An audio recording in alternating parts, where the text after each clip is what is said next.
زبان اپنی اگر کھول دے جناب تقی، جہالتوں کی بنے موت پھر خطاب تقی، اور ابھی بھی ڈر ہے یہی ظلم کے اندھیروں کو، ابھی بھی ڈر ہے یہی ظلم کے اندھیروں کو، جہاں میں اب بھی چمکتا ہے آفتاب تقی، جہاں میں اب بھی چمکتا ہے آفتاب تقی۔ جب سوال خود بن اقسم بھی اپنا بھول گیا، سوال خود بن اقسم بھی اپنا بھول گیا، مناظرے میں سنا جس گھڑی جواب تقی، اور جواب اس لیے کہتے ہیں، جواب کہتے ہیں اس واسطے انہیں ہم سب، جواب کہتے ہیں اس واسطے انہیں ہم سب، کھلا ہر ایک کے لیے ہے ہمیشہ باب تقی، کھلا ہر ایک کے لیے ہے ہمیشہ باب تقی۔ خدا کی راہ میں حاکم سے پھر کوئی نہ ڈرے، خدا کی راہ میں حاکم سے پھر کوئی نہ ڈرے، یہ درس دیتا ہے دنیا کو انقلاب تقی، اور خدا کرے کہ وہ تعبیر کاظمین میری، خدا کرے کہ وہ تعبیر کاظمین میری، میں دیکھتا ہوں کئی دن سے ایک خواب تقی، میں دیکھتا ہوں کئی دن سے ایک خواب تقی، خدا کے دین کو حیدر کرے شباب عطا، خدا کے دین کو حیدر کرے شباب عطا، خدا کے دین کے کام آئے گا شباب تقی، خدا کے دین کے کام آئے گا شباب تقی۔ ایک سلوات پڑھیں محمد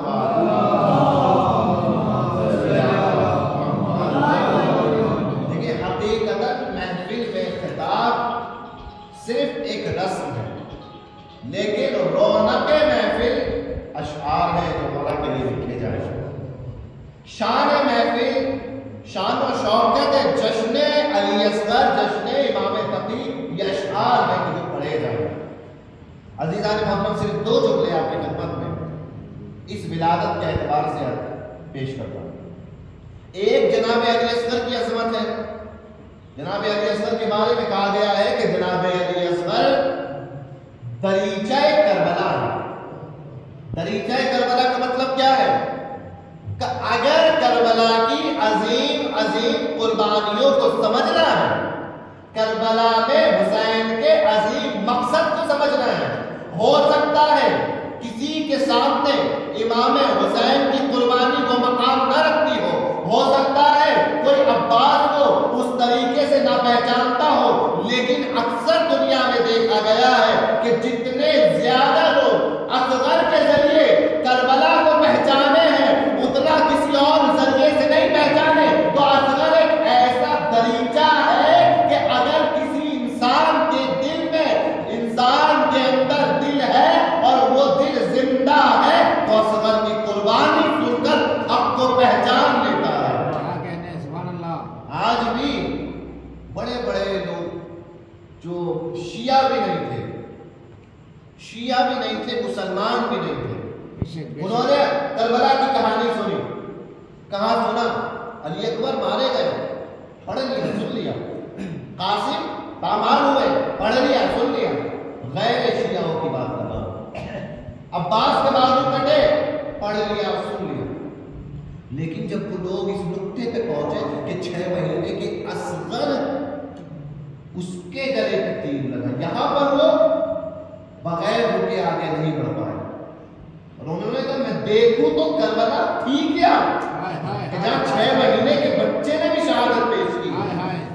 بڑے بڑے لوگ جو تاریخ پڑھنے والے، ریسرچ کرنے والے تھے، جس شہادت پہ نہیں رکے وہ اصغر کی شہادت پر رک کر کربلا کو سمجھتے ہیں، اور پھر سمجھ میں آتا ہے کہ کربلا 2 شہداؤں کی جنگ نہیں تھی، بلکہ حقیقت میں اچھائی اور برائی کا معرکہ تھا، جس کی دلیل 6 مہینے کا اصغر ہے۔ صلوات پڑھے محمد وآلہ۔ اسی لیے حق کا معیار ہے کربلا میں اصغر۔ ظالم کس طریقے سے ظالم کو بے نقاب کیا، لوگ کہہ سکتے ہیں جنگیں تو ہوتی تھی، جنگوں میں لوگ مارے جاتے تھے، لیکن یہ کون لوگ تھے جنہوں نے 6 مہینے کے بچے کو مارا؟ اور پھر جب پڑھیں گے تو نظر آئے گا کہ 6 مہینے کا بچہ تو تھا مگر تیر کھا کر مسکرایا، تیر کھا کر مسکرایا۔ مسکرایا تھا. عزیزو یہ ایک مسئلہ، یہ ایک ولادت. دوسری ولادت ہے ہمارے نوے امام. جانتے ہیں دو معصوموں کو ابتر کا تانا ملا. ایک رسول خدا کو ابتر کا تانا ملا اور دوسرے معصوم جنہیں ابتر کا تانا ملا حضرت امام رضا علیہ السلام. امام رضا ضعیف ہو چکے ہیں اور کوئی اولاد امام رضا کے نہیں. لہذا جو امامتوں کا سلسلہ بتایا گیا تھا ظاہراً دنیا سمجھ رہی تھی وہ تو یہیں ختم ہو گیا اور لوگوں نے امام رضا کو بھی ابتر کا تانا دینا شروع کر دیا. ابتر کا تانا میں نے جمعے کے خطبے میں کہا کہ امام رضا نے فرمایا میرا بیٹا مولود پر برکت ہے، پوری شیعت کے لیے برکت ہے میرا بیٹا تقی. تو کیسے برکت بنے، کیسے امام تقی پر برکت ہوئے قیامت تک کے لیے؟ ابتر کا تانا ملا اور جب ابتر کا تانا ملا تو تمام لوگ یہ سوچ رہے تھے کہ اب نسل آگے نہیں بڑھنے والی، امام بوڑھے ہو چکے ہیں. مگر امام مطمئن تھے. کیوں مطمئن ہے امام؟ عزیزو یہ دو اماموں کی جو زندگی ہے یہاں انبیاء کی زندگی بھی آئینے میں نظر آئے.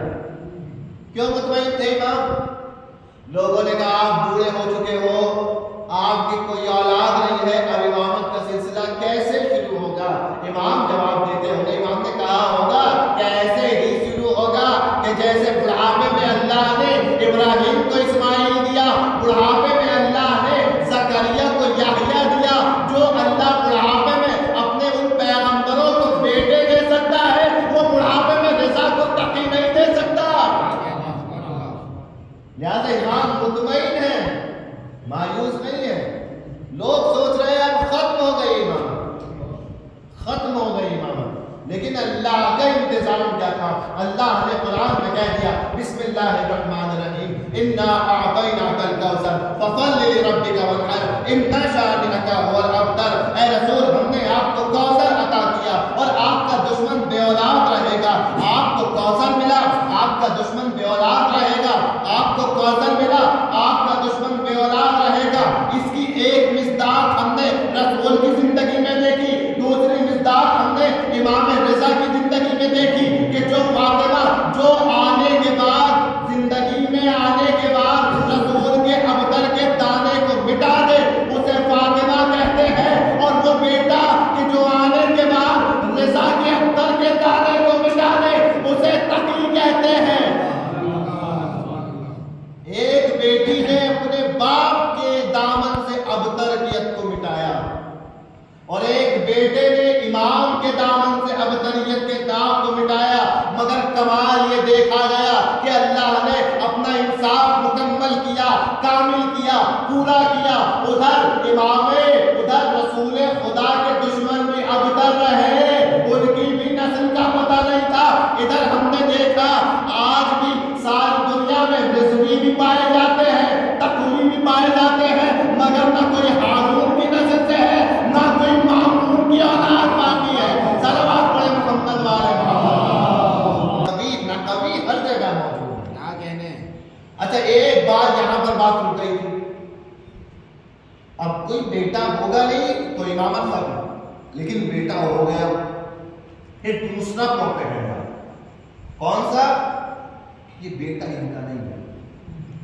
اور یہ والا پروپیگنڈا اس سے پہلے نہیں تھا. رسول خدا کے بیٹی ہوئی تھی مگر اس زمانے کے دشمنوں نے تسلیم کر لیا تھا کہ فاطمہ دختر پیغمبر ہے. مگر یہاں پروپیگنڈا رکا نہیں. کیا کہا گیا؟ کہا یہ تقی دیکھنے میں رضا کے بیٹے نہیں لگتے، لہذا امام رضا کی عصمت پر حملہ کیا گیا. جب بیٹا ہو گیا آ گیا یہ تقی لگتا ہے رضا کا بیٹا نہیں. کیا کیا جائے؟ کیسے ثابت ہو کہ یہ رضا کے بیٹے ہیں؟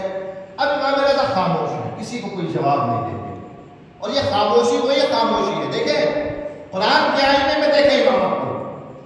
پہلی بات کہ جو بڑھاپے میں ابراہیم کو اسماعیل دے سکتا ہے وہ رضا کو تقی بھی دے سکتا ہے. دوسری بات رضا خاموش کیوں ہے؟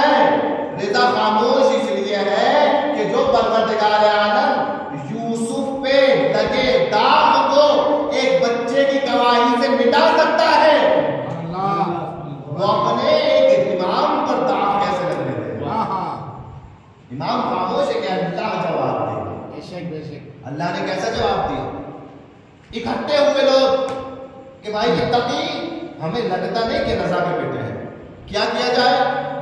کہ اس زمانے میں کچھ لوگ ہوتے تھے کہ جو ڈی این اے ٹیسٹ کرتے تھے. آج کے زمانے میں اسے ڈی این اے کہتے ہیں، پہلے زمانے میں اسے کہتے تھے قیافہ شناسی. قیافہ شناسی آج کے زمانے کا ڈی این اے. یعنی لوگ آتے تھے ماہرین اور بچے کو دیکھتے تھے سر سے پیر تک، اور اس بچے کو دیکھ کر، اس کے خاندان کے افراد کو دیکھ کر یہ فیصلہ کرتے تھے کہ اس بچے کا باپ کون. اسے کہتے تھے قیافہ شناسی. یعنی بدن کے اینگل کو دیکھ کر، بدن کے اعضاء کو دیکھ کر اصل باپ کا پتہ لگانا. یہ اس زمانے میں بہت تھا، کیونکہ سب کو اپنے اپنے شجرے بہت عزیز تھے. ہر کوئی چاہتا تھا کہ میں اپنے آپ کو فلاں شجرے سے ملا دوں، فلاں شجرے سے ملا دوں. تو یہی کہا جاتا تھا کہ قیافہ شناسوں کو بلاؤ، کیا ان کی نسل کے ہیں بھی یا نہیں، یہ پتہ لگ جائے. تو امام کے گھر والوں نے کہا کہ ایک کام کرتے ہیں، قیافہ شناسوں کو بلا لیتے ہیں. وہ لوگ جو اعتراض کر رہے تھے کہ تقی رضا کے بیٹے نہیں ہیں، ان لوگوں کو بلایا گیا. امام کے خاندان والے بھی جمع ہو گئے اور قیافہ شناسوں کو بھی بلایا گیا. وہ افراد جو دیکھ کر پہچانتے تھے کہ ان کا باپ کون ہے. اچھا، یہ کہا گیا کہ آپ امام رضا کو چھپا دیں گے، ظاہر نہیں کریں گے. کہنے لگے ٹھیک ہے، ہم ظاہر نہیں کریں گے. امام رضا اپنی آواز سے اپنا چہرہ چھپائے باغ میں کھڑے تھے. باغ میں کھڑے ہیں امام رضا. قیافہ شناس آئے کہ لاؤ بچے کو ہمیں دے دو. بچے کو دے دیا. بچے کے ہاتھ دیکھے، بچے کے پیر دیکھے، بچے کا منہ دیکھا، بچے کی آنکھیں دیکھی، بچے کے کان دیکھے، بچے کی اور دیکھے. اور تمام بچے کو دیکھنے کے بعد تمام خاندان کے افراد کو دیکھنے لگے. کبھی چچا کو دیکھا، کبھی ماموں کو دیکھا، ہر رشتے کو دیکھا، حتیٰ کہ گھر میں جتنے خادم تھے سب کے چہرے کو دیکھا. اور سب کے چہروں کو دیکھنے کے بعد جتنے چاہنے والے تھے ان کے چہروں کو بھی دیکھا. اور سب کے چہرے دیکھنے کے بعد، بچے کو دیکھنے کے بعد، قیافہ شناسوں نے کہا کہ ان کسی بھی لوگوں میں اس بچے کا باپ نہیں. ان میں سے کوئی بھی اس بچے کا باپ نہیں ہے. یہی سب ہے، ان کو دیکھ کے بتائیے کہ نہیں، ان میں سے کوئی نہیں. آپ یہ بتائیے کہ کیا اور کوئی بھی ہے جس کو دیکھنا باقی رہ گیا ہو؟ کہاں دیکھو، دور وہ ایک شخص کھڑا ہے باپ میں، اسے دیکھ لو. روایت کہتی کہ امام نے اپنا منہ ڈھکا ہوا تھا. جب ادا اوپر کی ہوئی تھی تو مولا کے پیر کھل گئے اور مولا کی ٹانگیں، مولا کے پیر نیچے سے نظر آنے لگے. صرف اتنا نیچے کا حصہ مولا کے قیافہ شناسوں نے دیکھا. امام کی صرف پنڈلیاں دیکھی اور امام رضا کی پنڈلیاں دیکھ کر قیافہ شناسوں نے فیصلہ کیا کہ یہ بچہ ان میں سے کسی کا نہیں ہے بلکہ اس کا ہے کہ جو مزدور کھیت میں کھڑا ہوا ہے. تمام لوگ سجدے میں گر گئے. وہ کوئی اور نہیں ہے بلکہ وہ شیعوں کے 8ویں امام، امام رضا علیہ السلام ہے. اور آج قیافہ شناسوں سے بھی ثابت ہو گیا کہ کل بھی امامت پر، نبوت پر کوئی داغ لگا کر ثابت نہیں کر پایا. داغ لوگوں نے لگایا، جواب اللہ نے دیا. امام رضا میں بھی الزام لوگوں نے لگایا، جواب پروردگار نے دیا. صلوات پڑھے محمد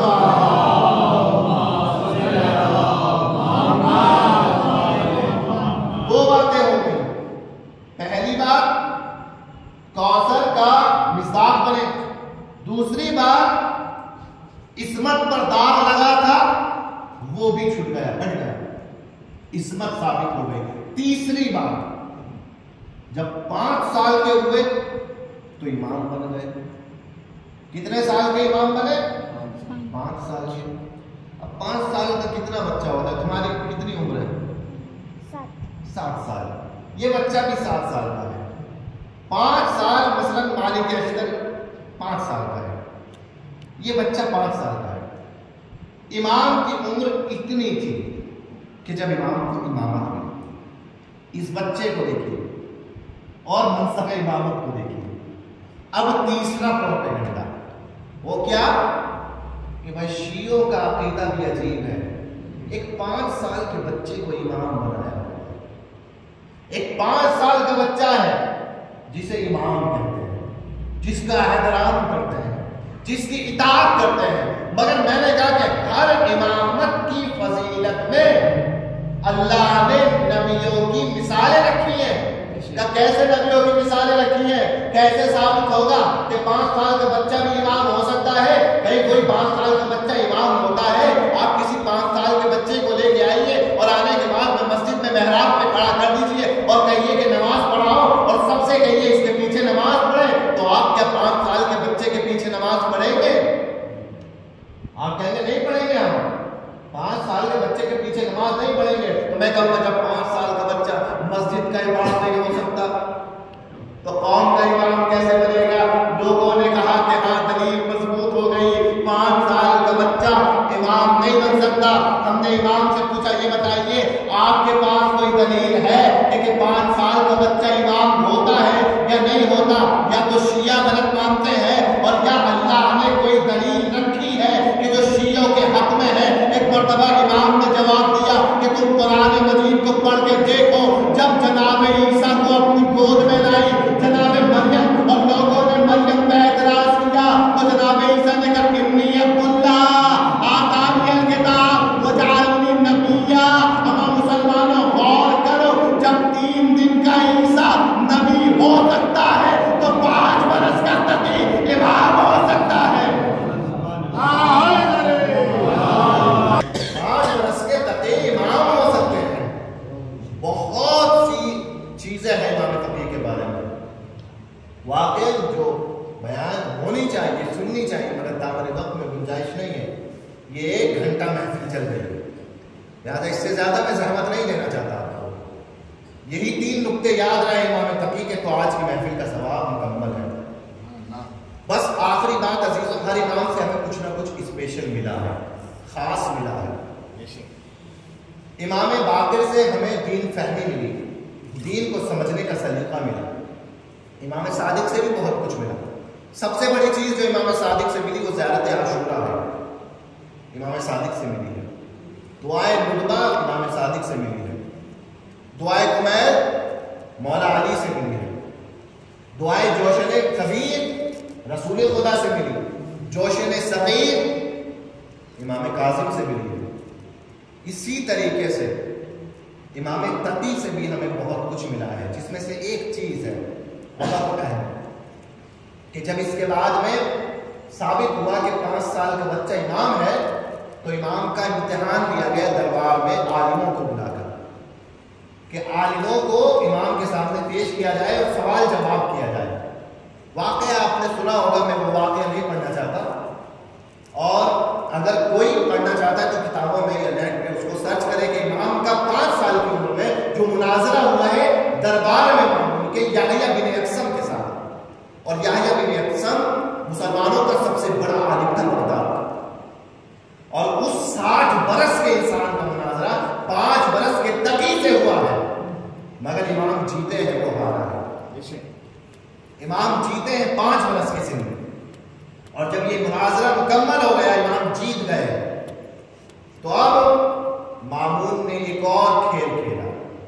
وہ کیا کھیل کھیلا؟ امام کو داماد بنا اور اعلان کیا کہ میں امام کو اپنے اختیار میں لیتا ہوں اور اپنی بیٹی کا نکاح امام سے پڑھتا ہوں. یہاں ایک عقد ہوا ہے امام کا بچپنے میں، ایک نکاح ہوا ہے، اور امام مامون کے داماد بنے ہیں. اور جو سب سے اہم چیز جو میں بتانا چاہتا ہوں کہ امام نے اپنا نکاح خود پڑھا. سامنے سے جواب دینے میں سامنے سے مامون موجود تھا. ایک طرف مامون نے پڑھا، ایک طرف خود اپنا نکاح امام تقی نے پڑھا. اور جو آج تک شیعوں میں نکاح کا خطبہ پڑھا جاتا ہے وہ خطبہ اور کسی سے نہیں بلکہ امام تقی سے منسوب ہے. جب اپنا نکاح امام نے پڑھا تب یہ خطبہ پڑھا، بسم اللہ الرحمن الرحیم الحمدللہ اقرا رب نعمتہ ولا الہ الا اللہ اخلاصا ووحدانیت. تو آج اگر دیکھیں، اگر امام کا یہ خطبہ نہ ہوتا تو آج ہم نکاح کیسے پڑھتے ہیں؟ ہر امام نے ہمیں کچھ نہ کچھ عطا کیا ہے، اور امام امام کا ایک لقب ہے جواد الائمہ، عطا کرنے والا. اتنا عطا کرتے ہیں، اتنا عطا کرتے ہیں. کاظمین میں اپنے دادا کے ساتھ میں امام کاظم کے ساتھ میں موجود ہیں. دونوں اماموں کی قبریں، اور اتنی دعائیں قبول ہوتی ہیں امام کے وسیلے سے. اور خاص کر وسیلہ امام کا، امام تقی کا وسیلہ طلب اولاد میں بہت زیادہ مجرب ہے. اور گھر کے لیے اگر کوئی صاحب خانہ نہیں ہے، کسی کے پاس اپنا گھر نہیں ہے، اسے چاہیے کہ امام تقی سے توسل کرے. بہت مجرب وسیلہ ہے امام تقی کا صاحب خانہ بننے کے لیے، اپنا گھر بننے کے لیے. علماء نے کہا ہے کہ اگر اپنا گھر چاہیے تو امام تقی سے وسیلہ کرے. تو یہ رات، یہ شب امام کی ولادت کی شب ہے، اور اپنے ہاتھوں کو امام کی توسل سے اللہ کی بارگاہ